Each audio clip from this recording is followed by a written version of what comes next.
being able to attain and then also being able to maintain normality and straightforwardness, common sense, authenticity, sincerity, responsibility, reason into our lives for both men and women is not and will not be either easy or simple for straightforward for them in the world, no matter who they are, what they represent, or what sort of education, influence, possessions, wealth, riches, validation they might have conquered in their lives. But it's not about validation, respect, arrogance, or ego inflation that helps build reciprocity and bring about and prevail basically reason, responsibility, authenticity, sincerity, virtue, and sovereignty, self knowledge. Because the development of all these complex, chaotic, difficult virtues, which are sovereign, independent, and truthful, requires tremendous not only hard work but also dedication, discipline, consistency, and also the embrace and acceptance of particularly pain, suffering,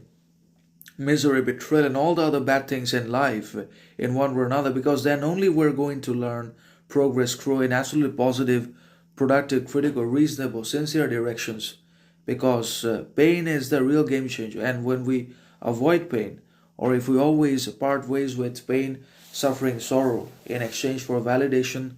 wealth, and temporary comfort and pleasure, then the pleasure fades, but the guilt, trauma associated with it, the compromises we made with society in our authenticity, that guilt trauma always stays, because pleasure always fades and it has to be constantly renewed by constantly fulfilling finite, limited, changing desires and influences and wishes,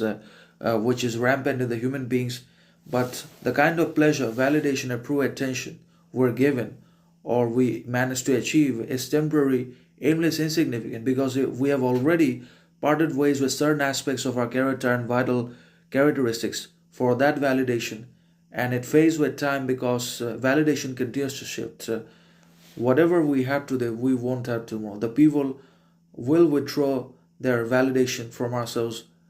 in one way or another for some reason that will remain unexplainable. And the more we become dependent upon our inventions and validation, the more we're enslaved, subjugated, domesticated by them, and the more we lose our sovereignty, independence, freedom, and differentiation in one way or another. So obviously validation is bad anyways, because it reaches nowhere and makes us slaves and victims to it in one way or another. So normality is difficult, but complexity, pride, vanity, arrogance are all easy to build in one way or another. So we should focus normality, straightforwardness,